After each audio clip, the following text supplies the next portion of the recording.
참 이 시간대 낙폭이 좀 더 커지니까 개인적으로 좀 마음이 많이 무겁습니다. 현재 시장 상황 한번 체크를 해보도록 할 텐데요.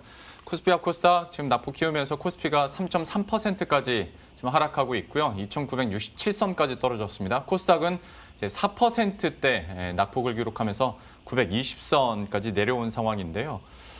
참 마음이 무겁죠. 그리고 근데 한편으로 예전부터 증권가에서도 모두가 한숨 쉴 때 그때 사면 손해 안 본다라는 얘기를 하긴 하는데 이렇게 무섭게 떨어지면 또 쉽게 매수 버튼이 나가기도 쉽지 않거든요. 여기에 대해서 어떻게 해야 될지 한번 얘기 나눠보도록 하겠습니다. 코스파트너스 김난 부대표와 함께합니다. 어서 오십시오. 네, 안녕하세요. 예, 사는 타이밍입니까? 아니면 좀 인내를 가지고 좀 기다려야 되는 타이밍입니까? 저는 좀 이렇게 말씀을 드리고 싶어요. 그러니까 지금은 절대로 쉬운 장은 아닙니다. 네. 쉬운 장이라고 한다라는 것은 이제 어떤 조건이냐면 어쨌든 기업의 종목에 대해서 상승에 대해서 특히나 연속성이 먼저 전제가 되어야 한다라고 생각을 할 것 같아요. 네. 그러다 보면 내가 언제든 매수 타이밍이 주어져서 매수를 한다 하더라도 그 다음 날, 그 다다음 날 또 주가가 올라가면서 언제든지 이제 차익 실현을 할 수 있는 그런 상황이 주어지는데 최근의 상황은 절대로 그런 상황은 아니다라는 것을 먼저 좀 인지를 하셔야 될 것 같고요. 네. 내가 당일에 수익을 기록을 하고 있음에도 불구하고 그 다음 날에는 주가가 도리어 하락하면서 또다시 수익을 반납을 하고 오히려 손실을 기록을 하는 연속성이 없는 이제 그런 분위기가 이어지고 있기 때문에 지금의 시장 상황을 충분히 감내하기가 힘들고 약간 어렵다라고 느껴지면 일단은 종목의 수나 비중을 조금은 줄여보면서 현금을 좀 늘리시는 비중에 대해서 오히려 저는 좀 말씀을 드려보고 싶습니다. 예. 참 그러니까 원래 고수분들은 그렇게 큰 걱정은 안 합니다. 그리고 주식시장에서 오래 몸담으신 분들은 걱정이 안 되는데 지난 1년 사이에 주식을 시작하신 분들은 이런 분위기나 이런 장 자체가 처음 느끼시는 거지 않습니까? 네. 하다 보니까 좀 대응을 잘 하셨으면 하는 마음에서 시장 대응 전략 계속 전해드리고 있는 건데 지금 수급적으로도 봤을 때 뭐 개인들이 맨날 4조, 5조씩 살 수는 없는 노릇이고 특히 외국인과 기관의 좀 매도 물량이 계속 커진단 말이죠. 네. 그러면 외국인이나 어떤 기관들의 수급이 돌아설 때까지 기다리는 게 낫겠습니까? 수급 상황은 좀 어떻게 보세요? 일단은 좀 기다려 봐야 될 것 같습니다. 그런데 외인과 기관이 다시금 매수로 돌아서게 하는 강력한 모멘텀 그런 것들이 현재 있느냐라고 물어본다면 일단은 그런 부분들이 현재는 없다라고 없죠. 예. 또 말씀을 드려야 될 것 같고요. 아쉽게도 지금 보면 그동안 개인들이 올해 1월만 들어서서 벌써 24조 원가량을 매수를 하고 있는 네. 그런 상황인데 오늘도 마찬가지인 그런 상황이고요. 외인과 기관이 그동안 매도를 함에도 불구하고 개인의 어떤 매수에 힘입고 지수가 오히려 올라가거나 아니면 최소한 유지가 되는 그런 상황들이 좀 지켜졌었다가 이상 징후들이 지금 나타나고 있죠. 미국 시장에서도 서학개미들이 어쨌든 이상 징후를 만들어내면서 그렇죠. 약간 뭔가 시장이 좀 심상치 않다라는 그런 분위기들이 우리 시장에서도 좀 변동성이라든지 공포 심리를 키우고 있고요. 그러다 보니까 개인 투자자들이 지금 현금이 없느냐? 그렇지는 않습니다. 현금 여력은 여전히 충분하죠. 그런데 충분한데도 불구하고 심리전에 있어서 약간은 좀 개인 투자자들마저도 위축이 된 상황이다 보니까 오늘 시장에서는 개인조차도 이게 유지가 되지 못하고 좀 동반, 좀 매도하는 그런 물량들도 꽤 많이 나오고 있는 것으로 보여지고 있고요. 그렇기 때문에 지수 탄력이 당분간 좀 감소될 수 있다라는 점을 좀 고려한 투자 전략이 좀 필요하지 않을까라고 말씀드려야 될 것 같습니다. 쉽지 않은 시장입니다. 이럴 때일수록 좀 연구도 더 많이 하셔야 될 것 같고 인내심도 좀 발휘를 하셔야 될 것 같은데 그러면 종목별로 한번 여쭤보도록 하겠습니다. 어쨌거나 반도체 슈퍼사이클에 대한 기대감들은 뭐 2분기부터 시작될 것이라는 게 거의 기정사실화처럼 얘기가 되고 있고 그렇다면 이제 내가 너무 높아서 못 샀으니까 이럴 때 좀 사보지 않을까라는 생각은 당연히 할 수 있거든요. 네네. 삼성전자와 SK하이닉스에 대해서 좀 어떻게 보세요?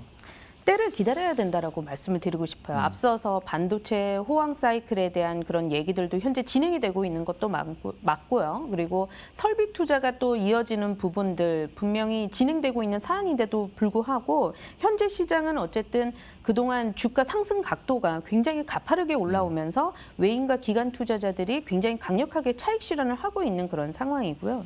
그렇기 때문에 지금 삼성전자가 10만 전자를 앞두고 이제 구만전자, 문턱에서 굉장히 많은 매물들이 현재 거래가 되지 못하고 오히려 주가가 하락하고 있다는 것은 주가가 지금 뭐 제가 펀더멘탈이나 성장성 전망에 대해서 아주 긍정적인 얘기를 드린다 하더라도 일단은 9만 원권 고점 매물을 한 차례 또 소화를 하고 내려와야 되는 이제 그런 부분들을 감안을 한다라고 하면 지금 한 차례 하락한 부분에 대해서 다시금 매수 시점을 잡고 들어가기에는 약간은 좀 리스크가 있다라고 말씀을 드려야 될 것 같고요. 또 지금 한 가지 우리가 체크를 해봐야 되는 내용은 뭐냐면 이번에 취임한 바이든 정부 같은 경우에도 대중 전략에 있어서는 굉장히 강경책을 쓸 가능성이 있습니다. 예. 그렇기 때문에 보통 우리가 미중 간의 무역 전쟁 혹은 무역 분쟁이 재점화될 때에는 이 반도체 업체들이 약간은 또 몸을 사려야 되는 그런 상황이 되겠죠. 워낙에 이제 중국향 매출 비중이 크기 때문에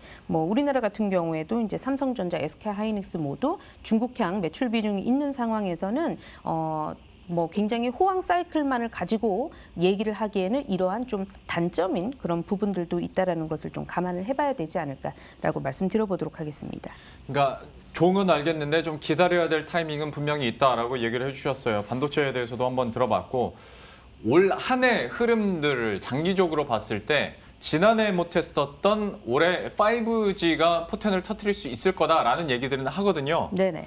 계속 좀 연기되는 것 같긴 합니다만 올해 5G 투자에 대해서는 어떤 의견 가지고 계세요?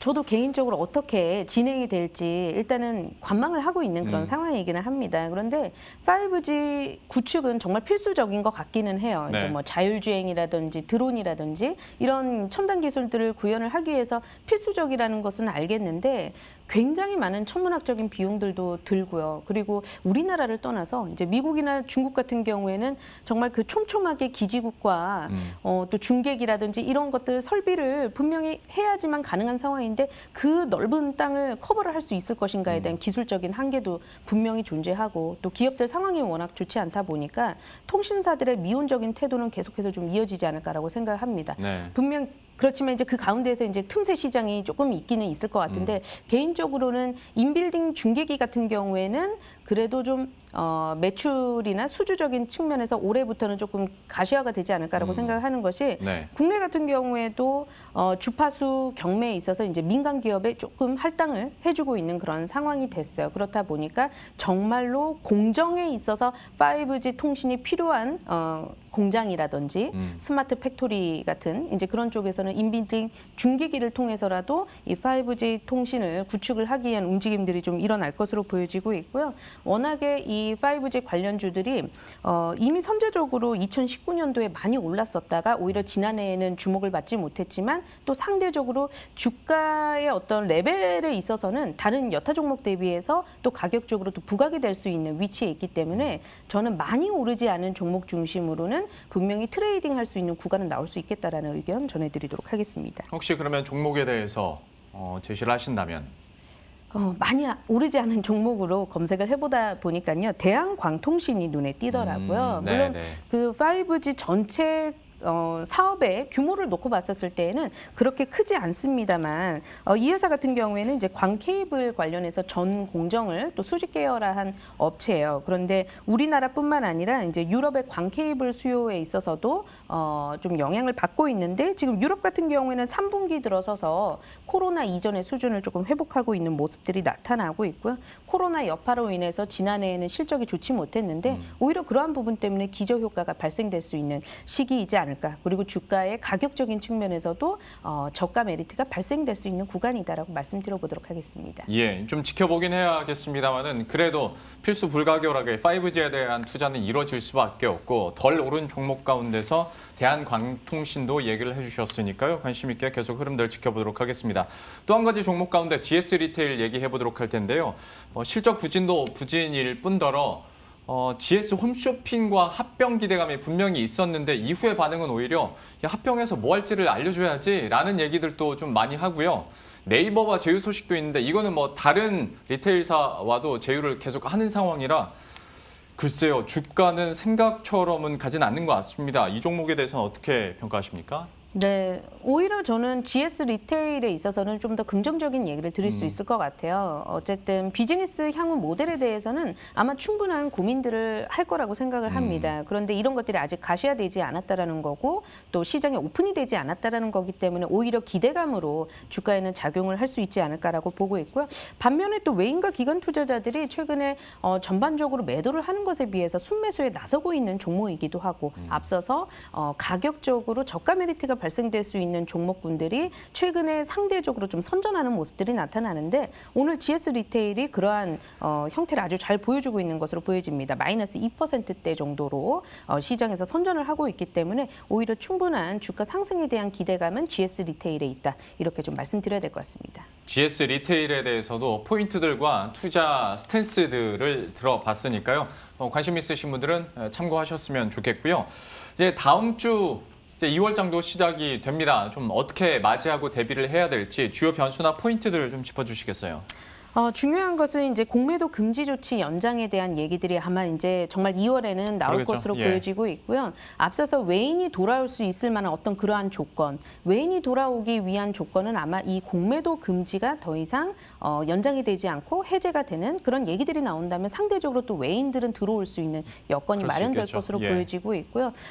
당분간 또 개별주 중심의 좀 기회는 있을 것 같습니다. 지금 연기금 같은 경우에도 코스닥 투자 비중을 늘리겠다라는 계획을 발표를 했는데 코스닥 벤처펀드가 지금 1월에 1,000억 원 정도 자금이 유입이 되고 있거든요. 이런 부분들이 또 다음 달까지 또 이어질 수 있다라는 점 체크를 또 해보셔야 될 것 같고 유엔이 환경총회를 개최를 할 것으로 지금 예상이 되고 있습니다. 그와 관련한 친환경주들이 시장에서 틈새 시장에서 노려볼 수 있는 그런 하나의 대안이 되지 않을까라고 전달 드리도록 하겠습니다. 예. 그러면 짧게 하나만 더 여쭤볼게요. 시장이 쉽지 않아서. 예. 이렇게 떨어지는 장에서는 그래도 튼튼한 큰 대형주를 위주로 계속 가지고 있어야 되는 건지 아니면 짧게 중소형주로 공략을 해야 되는 건지 어느 쪽 편이세요? 저는 대형주, 중소형주는 중요하지 않은 것 같고요. 예. 그동안 가파르게 올라온 종목이냐 상대적으로 소외받았었던 종목이냐로 저는 좀 편을 나누고 싶고요. 그래도 좀 골라본다라고 하면 시장에서 상대적으로 덜 오른 개별주.